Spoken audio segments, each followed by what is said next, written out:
I have none.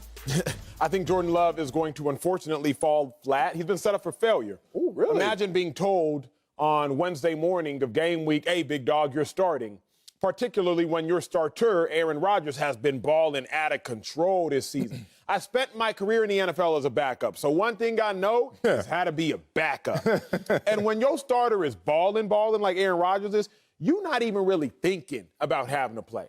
There was a year, 2014. Yeah, that Odell year we was talking about. 2014 was the year I was a rotational starter. Though I was a backup, DeMeco Ryans was hurt a lot of that year, current defensive coordinator for the San Francisco 49ers. Michael Kendricks was hurt a lot of that year. So I had to start or play 50% of the snaps every game. That year, your boy was locked in. Okay, we good. You locked in? What does that mean? What's locked in mean? Locked in, good question. Locked in means at the end of practice, I'm watching film with the defensive backs. Malcolm Jenkins sitting there. I'm watching film with Fletcher Cox, Brandon Graham. Okay, Acho, make this call on this play, make this call on that play. Acho, if you see them motion from 2 receivers to 3 receivers on the other side, get us in this check. Done.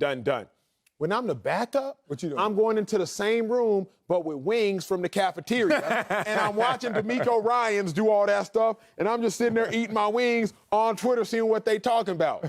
Y'all know who they is. So it's just the difference when you are the backup, knowing you might actually have to start, and when you the backup, like, oh, Aaron Rodgers might win MVP again. I'm chilling.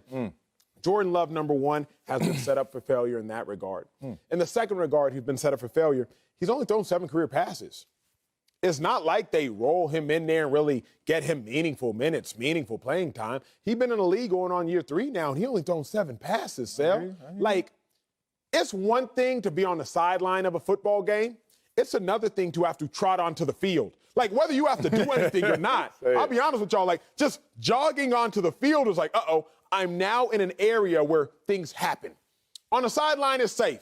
Gatorade, sunflower seeds, Gatorade chews, you be chilling. But when you jog onto the field, it's like, I'm in an important place now. Your whole body changes. Jordan Love hasn't even experienced that for more than 7 pass attempts. So I think he's been set up for failure. I don't anticipate, though I hope he succeeds. Man. How long you been scared? Halloween passed already. And you still scared? In life? Yeah. Gucci, what the hell? You sound shook. All I see is opportunity, and you over here talking about, oh, it's scary. Hell no. What are my expectations for him? Look, I don't have expectations like you said. I don't have the expectations, which is actually a good start because I don't have negative expectations like, oh, he gonna suck or he gonna get killed. I have nothing right now.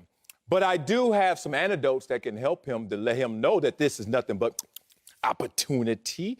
My boy, Acho, just brings up, man, on a Wednesday, you find out you got to start and replace the legend. How does that feel? Well, let me just tell you how it feels, because I got perspective and experience. My first start ever in the NFL came on week 1 of my second year. And I'm sitting there, and it's game day. And I'm sitting there, and we are playing in San Diego. I play for Buffalo, Bruce Smith. All of a sudden, something wrong with his knee, whatever. And then that coach comes up to me, and we in that, like, infield, the dirt. We stretching in the dirt. You trying to, hey, man, we ain't even played the game yet. I'm already dirty. So I'm trying to do all that. And coach comes to me, Marcellus, how you feeling? I was like, I'm good. Why you asking me? I ain't playing. He like, you starting today. I said, me. Starting what? Starting, yeah. Your car? You want me to go get it? Anyway, it was opportunity. Now, I played in an era when they didn't even keep the tackles. I didn't have any sacks. I was getting my butt handed. Oh, John Jackson was handing me. But I made some run plays. The point is, it just wet my mouth. It got me thinking about, I can do this. I look at Jimmy G as an example, another anecdote. How many pass attempts and completions did he have before he finally got his chance to, Tom Brady suspended. It's your turn, Jimmy G. Just 21 attempts. Hey, Jimmy G, go out there. You got 4 games, Tom Brady suspended. All we need for you to do is go out there, split them 2 and 2. We don't care. Just look serviceable. Jimmy G couldn't even finish that. He got hurt, but he did look good enough to what happened. That offseason, everyone was clamoring for Jimmy G. Oh, he looks like a good quarterback. Oh, all the things we hear. This is the moment for you, Jordan Love. Let's talk for real. The opportunity is this. How many push-ups, how many sit-ups, how many weight room sessions, how many times did you sit in film session, Jordan Love, in your life? How many hours? You can't even add them all up, right? Infinite. Googleplex. Who knows what that number is? Do you know you have an opportunity right now to reconcile all of that work and get paid not only in money, but opportunity going forward if you show up against the Kansas City Chiefs? That's it, dog. Not too many people in this world could raise their hand that they say, in this moment, all that I did can be added up and summed up in this moment right here and reconciled.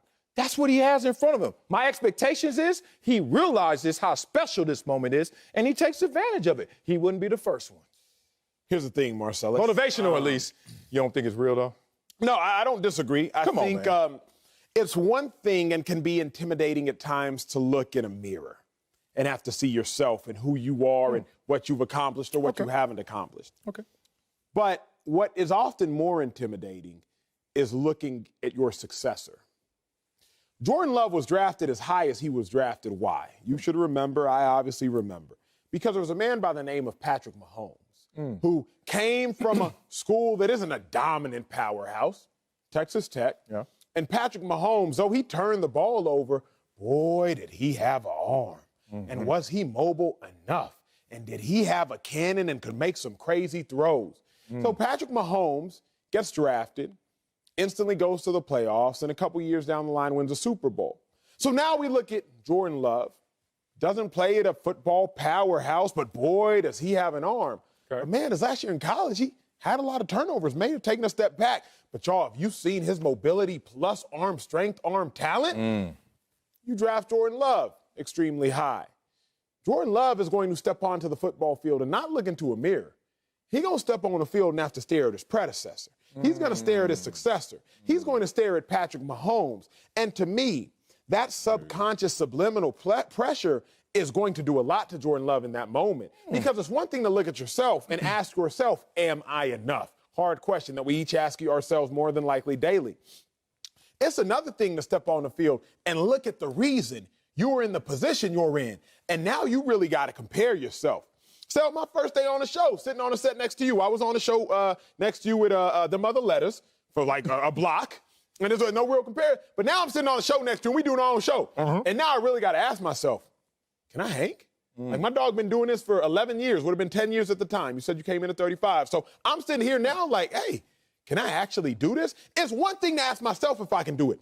It's another thing to see someone who succeeded me, who preceded me, who actually paved the way for someone like me. And now I really got to ask myself if I can do that. That is even more of mental calisthenics that Jordan Love is going to have to jump through. Man, let's talk that talk. You know you're talking to the former national champion and record holder in track and field, the purest of all sports. I bring it up for one reason. I told you this before. I'm going to tell you this again.